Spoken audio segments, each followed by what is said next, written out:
different. We're looking at the Sermon on the Mount and how it speaks to parents. If kingdom principles are to be applied to every one of us, then these certainly do relate. The key point is where we're starting from and where we're coming back to is this. We are looking, yes, at Matthew 6:19 through 21, but I love how the principle is to put God first and seek his kingdom first. But how does that principle apply to today's theme? Here it is. Kingdom parents model kingdom living. Kingdom parents model kingdom living. And I think certainly every Christian parent wants to successfully influence their children to be and become maturing kingdom citizens. And let's see what great principles are in this sermon to help parents do that very thing. First off, lest we forget who it is all about and who we are to impress, let's keep Christ in the spotlight. Let's keep Christ in the spotlight. If it's not about us. If it's not about us, then the principle applies to parents as well. So your parenting is not the main show. That's a challenge perhaps for some. Lest we get confused, I want to ask this question first and then come back to it. And the question is, how can Jesus' illustrations of vain worship in chapter 6 be a warning to parents right from the start? Good question. I read a book, well, not a book, it's more of an article of 100 common decisions that parents instantly have to make. You can type in those key words and concepts and maybe find the same one I saw. But it's interesting, common decisions that parents make, and most of them are made in just a few seconds. Some take a little bit more time than others, but not surprising, with so many choices to make and options available, there aren't just many opinions, but there's also then much debate over which one to choose. And we're talking far beyond just pros and cons, which one's best, which one's better. When Christians get together, when Christians do what we call moralizing an issue, there can be flat out arguing. If they're not careful, they forget who they represent even in that. And whether it's over a product, whether it's over a method, not simply which one's better, but when they moralize, it's which one's right. And so it's great to see parents, whenever they do care enough to give great focus on every decision to ensure that it's the most beneficial choice made for their family. And that's a key phrase as well. It's great to see parents lovingly, mutually deliberating because advice shared, humbly shared, because they care. Nothing wrong with that. It's a beautiful thing. But the wrong kind of pride can sneak up. Questions: how easy is it for kingdom parents to slip and assume that their reasoning for whatever was best for them, therefore also must be right for others? But Michael, some decisions are right or better. Well, that's not exactly the case in this point. The point is, humility says, look at God. Look at God. Let how I'm living in this regard then also bring honor to Him and hopefully influence you for the best. That's a great perspective. Pride at every turn says, look at me and see how I've reasoned and worked to give me due praise, and then follow me. Take your time, but you can follow me and be right.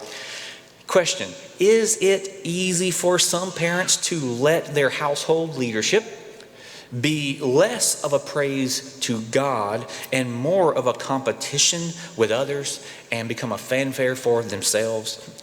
How easy is it? How easy is it for the temptation of parents to pridefully stand on the street corners and broadcast their parenting styles as the superior, spiritual, righteous way for all others to see? Again, how hard can it be for those parents to see how they are seen by others? If you let me be so frank to say, and this is a principle across the board, but for those who say, look at me, are saying, I not only see myself in competition with you, but I also happen to think that I'm winning the Righteous Parent Award. So if you're still waiting to follow me, I don't know why not. How can Jesus' illustrations of vain worship in chapter 6 be a warning to parents from the start? Simple. As with Christian living, If all good deeds that you do, there's the underlying current, the primary motive to be seen by men and to be acknowledged as right and great and righteous, then those deeds for you are empty and won't bless you eternally. So, key point, humble kingdom parents do not seek the praise of others.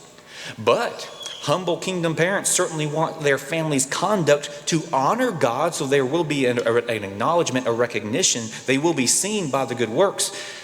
They will show, but they're not for show. And the kingdom parents want to attract others to Christ by their family's conduct. Nothing wrong, and it's actually proper.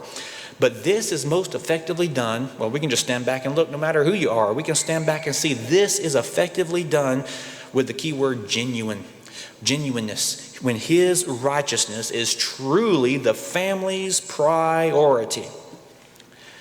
But how many let others and other things get in the way? So, I love that song, Seek Ye First the Kingdom of God. Kingdom principle, keep first things first. There are urgencies and there are responsibilities in this life at every turn, every day. But kingdom principle is, what's first? What's most important? Nothing on this earth. Nothing on this earth. Matthew 6:33. That's not what's most important. This passage, Matthew 6:33, forces us to ask, what will be the guiding factor in my life, in our parenting, in all of our relationships? What will be the spiritual compass to direct our daily steps? Kids learn, and I'll emphasize this point with a few stories today. I tell more stories today than I usually do. Kids learn very quickly what the family prioritizes and what they don't. How do kids learn this? There's an old country song, well, several years ago. Forget the artist, but you know the title, you know the words when I say it. I've been watching you, Dad. That's how I've been learning it. I've been watching you. Isn't that cool? They will structure their own priorities as they grow, but they first see it modeled. Kingdom parents model kingdom living. A parent will likely read Matthew 6:33 and hear Jesus as though saying to him or her, for your kids to prioritize my kingdom too, they must see you doing that very thing in your finances. Do you teach them how to contribute first? It's easier to start that way than to change. Do they see you prioritizing it in your work? Do they see you prioritizing the Lord in your family time, not using that as an excuse not to prioritize the Lord? Do they see you as putting the Lord first, even in your recreation time, to be more effective in the Lord's work? Thinking about all the interesting, emotions that people bring to certain things, I'm going to use an example from one of my preacher friends. I have a friend who preaches, and he loves sports. I jokingly say if it wasn't for his knowledge of the scriptures to preach, he might not know which one's most important. I'm just joking on that because he loves sports, but he preaches, he knows. And he calls little league games through the week. He's a coach and umpire and all that stuff. And he says the kids are great. The kids are so well behaved most of the time. But he can't always say the same about the parents who overly prioritize sports for their kids, and some who, frankly, he says, can't help but discern from their behavior and their words how they make out everything to be the most important thing in this world, in this game, as though tomorrow's Super Bowl and NBA trophy will be determined by whether or not their 7-year-old makes the winning play in tonight's home game behind the post office. And he says, the kids are fine, but the parents' hopes and dreams are crushed whenever a call is legitimately made against their child's team. Life is over. There's no hope for the future. He says some of them really need to hear his lessons on Sunday to prioritize what's most important here. Sports are good. I jokingly say they keep a lot of people busy doing good things. But I was the type of person that I just had my skateboard, and before it was technically acknowledged a sport, I love it before it was cool, right? Love my skateboard, that's enough for me. But practices and games, I'm on the other extreme. He says practices and games can easily overfill the calendar, And, quote, since they have currently and culturally taken precedence over traditionally standard times for Bible studies, they've been the perfect illustration to ask, what are we putting first? That's why you hear preachers talk against sports so much, is because people have prioritized it in some cases, and God knows our heart, but have we been fooling ourselves? In my home, I'm going to go to the opposite extreme. My home, I was different. Some of you want to know more about me, and I'm thinking you might not want to, but I want to share a few things. In my home, I was the opposite scenario. I remember in the 3rd grade, it was the 3rd grade, just before school was dismissed that day, that the announcement came over the speakers that anyone who was interested in playing baseball for the school that year, just sign up and see this table on the way out. And I thought, why not? Whatever. And it really wasn't the sport that I was interested in. I thought for a while I wanted to be identified by something, be a part of something. And I understand that's a key factor. So I stood in line to put my name on the interested line. When I got up to the table, I was told certain things. I was told the practice days. I was told the times of those practices and how often they would be. I also heard the limit of practices that one could miss and still be on the team. That's when I just gave up. I don't remember telling my parents any of this, but my young mind did the math. I knew that my absences sometimes on Sunday afternoons, if I couldn't guarantee when the practice would be over, and especially on Wednesdays, would exceed the limit. I just knew that. So would my parents have negotiated an arrangement if I had told them? Probably. The people and situations there at the time, good time and place, good community. But at that age, here's the point I'm emphasizing. I knew what schedule was prioritized. I didn't have to ask my parents. I have no doubt, and here's the key that you'll learn a lot more about me. If I had possessed enough interest to play a sport like that at that age, my parents probably would have worked something out. I have no doubt. But I also have no doubt that they would have made 100% sure and certain that through it all, spiritual training did not set out on the bench, but stay on the field. Church fellowship, church studies, biblical studies would be the priority and would be prioritized without question. But someone would say, but Michael, your dad was the preacher. That's not a countering point. That's my point exactly. My point exactly. You've met my loving parents. There's no way they would have allowed my conscious choice, or let me rephrase this, there's no doubt way they would have consciously let my mere preference distract from the family's priority. And frankly, I'm thankful. I'm glad. This philosophy in the home developed some of my early work ethics. During those elementary years, I didn't see how, but a lot of it was innate as well, but it was complemented by my parenting style. How do you think I felt every time a homework assignment was given out on a Wednesday? So, I was the only one, perhaps the only one, studying very, very hard. I knew that we were going to church that night, so I was the only one. Probably studying in the cafeteria. Oh yeah. At recess, I was the one that the teachers would say, go play. I was like, I'm having fun. I'm getting this done. And on the bus, going home, in the back seat of the car as we were being driven to the services that night, finishing that homework. I innately always cared about making A's, but I didn't have to worry if my world would crumble if I ever made a B. In this situation, the obvious rule was do your best. You can only feel guilty if you don't do your best. So do your best and then rejoice, praise God for whatever the results are.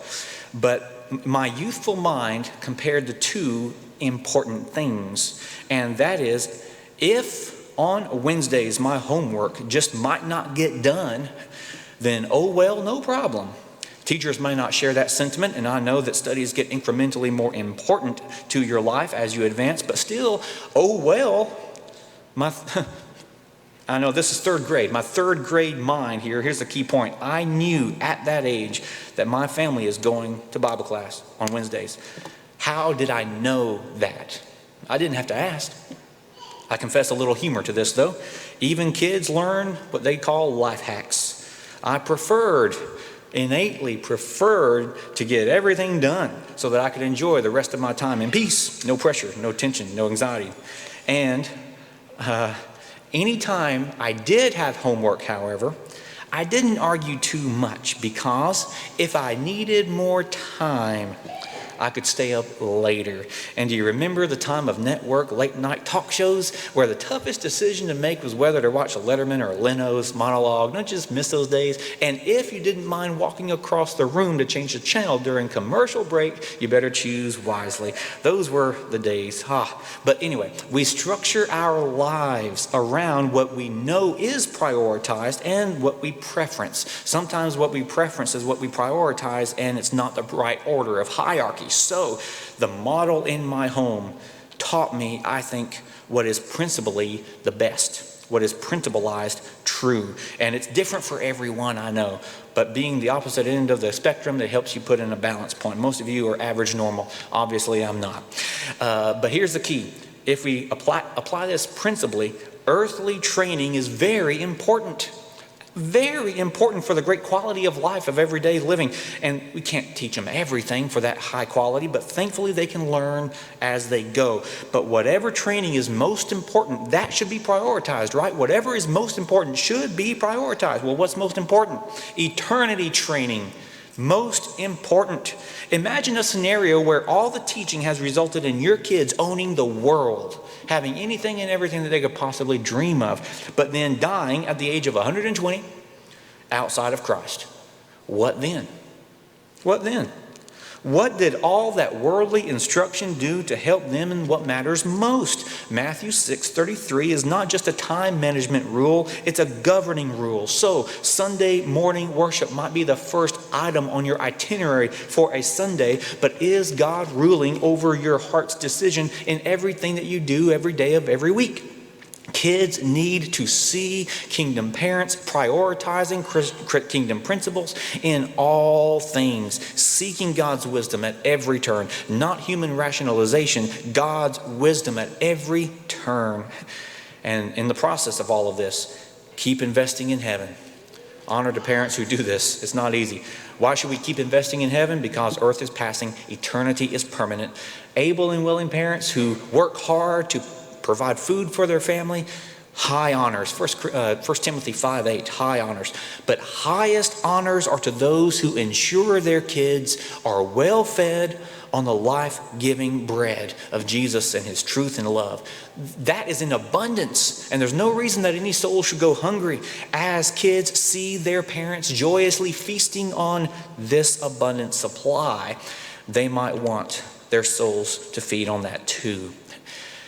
Deuteronomy 6, there's that passage. Deuteronomy 6, verses 7 through 9. Great passage that is complemented as well in John's article for this bulletin day. It demonstrates that your efforts in all of this to pass on this generational legacy takes a lot of time. I used to think to give 100% of your focus to something, that should be all you focus on. Later to realize you can give 100% of your focus towards any one thing at any one given time, but through it all, this priority should be given full focus steadily. And in the process, focusing on this for your kids might even take away from making money. Okay, material things don't last forever. It's a choice you must make. So, what type of instruction will you make sure is most important in your home? What good is passing on a love to your children for the family business if they don't have that passed on love of the family Savior? Big question there. What good is being blessed with this world's goods if they don't learn how to use their blessings to glorify God by their good works? Show your kids how to use what God has blessed you with. Let them learn from your example, please, how not to be selfish, but rather to show trust in God and to be thankful and generous and benevolent towards others. 1 Timothy 6, 2 Corinthians 8. Let them learn from you. What are the things that we are to give them? Give them the blessings of the things that will last forever. Prayer, eternal blessings, that is. The blessings of prayer and teaching and praise to God and serving others. Pass on to those kids things that will last and benefit them forever. Treasures of heaven, knowledge of God's word, love for God. With all this to think about, I can sometimes step back and imagine how overwhelming this would be if you look at the whole of future as if you've got to start right now and successfully carry it out. Thankfully, that's why time is stretched out like a rubber band, one day at a time. But don't get so overwhelmed that you forget the present. Keep focus on the present. A good quote: "The burden of all tomorrows is too heavy for any one single today." The burden of all tomorrows too heavy for any one today. To conclude this lesson, in the process of being more illustrative, I want to share another story. And this one I can't relate to. I bought a few books about a year ago from a Christian preacher who he writes a lot of books on families. And I'm reading some of them here and there as I go, certainly for days like this. He tells a story that I'm going to make sure you know it's his story and not mine. But I'm borrowing this, and he has done a great job. He says, my friend writes, "How many times do kids think parents have flown off the handle and overreacted to some small, ignorant mistake, blown all out of proportion by telling stories of the worst, most dreadful, ultimate end if they continue down the path that the minor mistake could lead to?" My friend says, quote, he writes, "During my late teen years, I was so tired traveling back home that to stay awake, I took a caffeine tablet from a friend from a tossed bottle on the way home. He was so tired he held the bottle on the way home. But he still barely made it home, quickly fell on the bed, fully clothed, slept great all night, but woke up that morning to my dad," he says, shouting, "What is this?" Still waking up, the lecture ensued, noticing I had still had the whole bottle of tablets in my hand. It didn't look good. The lecture continued about how one pill leads to more, and more leads to uppers, and upper leads to downers, and being fired, and that leads to being broke, and that leads to stealing, and that leads to being kicked out or dropped out of school, and that eventually leads to crowds that could supply the addiction that will result in more crime, and then jail, and then you're one step away from an early grave. My preacher friend writes, he didn't understand his reaction at the time. Told all of his friends for years that his dad was crazy over this one moment. But, he says, then I became a parent and found myself thinking the same ways. He also said, the problem I've seen, and it's good to read things about anything. I was the type of person that read, marriage books long before I even knew about Terry, and long before I moved out of my parents' house. So it's always good to see from their perspective and to read and learn. He says, the problem I've seen is that when I spend too much time worrying about the future, I end up acting in ways that produce the future I was worried about. When I fear some potential future, I end up treating the mistakes of my kids in ways that push them further away from the narrow path and closer to the very things that I fear. Don't stare so long, he encourages all of us, don't stare so long into alternate futures that you lose focus what is actually happening right now. Perspective. Kingdom parents deal with their children's mistakes appropriately for the moment, in the moment. They don't dismiss it, saying it's not as bad as other things that could happen, so I'll ignore it. But they don't let future fears unduly lead to overreactions from today's troubles. Oh, wow, great advice. Wisdom is in points of balance. So we need the wisdom of God here, certainly. Guard against, he says, letting your future-based anxieties treat your kids as though today's mistakes will define them forever. Good point. Good point, standing alone. And let's put it in balance now as we look at this next sermon point. As you focus on today, keep focus or keep the hope of future blessing, the spiritual fruit that's going to come with daily watering. Matthew 7:15-20. Part of every day's responsibility is proper instruction, proper correction. It's never to be overlooked in that respect, of course, principally. For long-term spiritual maturation, invest every day in who they will become. Boys will be boys, and they will be men. Every day, children develop behaviors and make discernments that metaphorically are the fork in the road. It's a lot easier with tiny adjustments to make that help, to give that little help help along the way at that moment, then further along the way. So little tweaks at those points along life's road makes a big difference later on. And according to Hebrews 12:11, speaking of the Lord's discipline, even when it's proper, even when it's administered properly, still is painful. Painful. Growth hurts. All good parents, I would imagine, struggle with being consistent in this. Consistency is not humanity's strong suit, but it should be more so for the Christian. What about those times when you know what's right to do, but you're exhausted, when you're distracted, distressed, and even depressed, but parents still do what hurts even them, in order to do what's in the best interest of the child long term. That is the development of character, kingdom citizen character. And point C, that means sacrificing time. And John's point in the article says it well. It's going to take a lot of time. Even when you're exhausted, tired, and distracted. Kingdom parents still prioritize making use of those vital fleeting moments to teach, to train, to share, to model, to motivate. And they know they had better because those moments will be gone very quickly. Kingdom parents know also that there is nothing wrong with taking time to relax and refresh themselves, but also they don't think about just this moment either. They don't just think about just this moment all the time. They think about how each day's watering influences long-term spiritual fruit. And so, what's the best thing to do for your kids?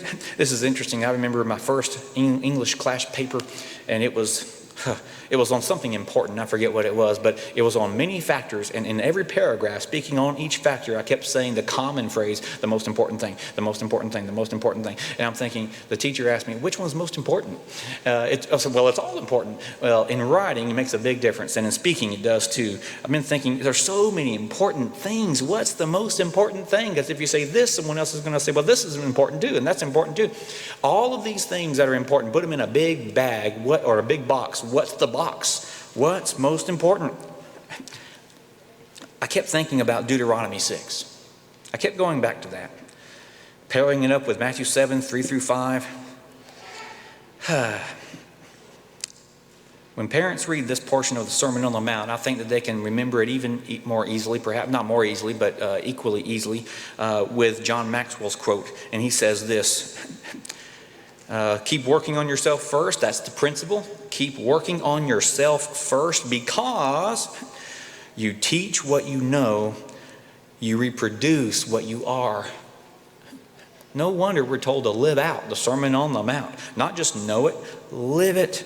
One person's follow-up to this says, why is it that my kids pick up on the worst parts of me so much more readily than the best parts? Wow. What is the most important thing you can do? You can't give what you don't have. You're not ignoring other people, but you had better make sure to focus on your spiritual walk. You've got to keep improving, working on yourself, practicing the principles of all things rooted in your own love for God more than anything else. Love Him with your all, Deuteronomy 6. This is it, a love for God, and how it then affects your relationships with everything else and everyone else. You reproduce what you are. What are you? In your parenting, make what you know, how you live. Let your kids see the Sermon on the Mount in everything you do. Keep practicing this sermon. Christ is your compass. His righteousness is your roadmap. And honor to those who are doing their best. Very important job you have. I can only imagine all the parents, all Christians want to influence their kids and everyone in their family and everyone that they know about the love of Christ. We give our loved ones what's called the kingdom advantage when we are living the kingdom life. We give them that advantage. Let them see the blessings that you come. You need to practice this regardless of what others do, but you give them the advantage. It's not easy with the world that misrepresents Christ at every turn, but they sure need to see that example in you. You have to take care of your own soul. And in the process, you have to do your best influencing others to live for Christ. The question is, are we doing our best? Live the kingdom life modeling his righteousness. Jesus practiced the golden rule for you, and the golden rule practiced in parenting is, I will do what's best for you. And keep working on your spiritual life. Keep having long-term spiritual interest for your kids, and that gives a perspective for every moment. Put the Lord first in all things, and perhaps you're outside of Christ and need to put him on so that you can live in right standing with him, living for him every day. Let's make it known. If you have any prayers or needs or requests at this time, let's do so and make it known as we stand in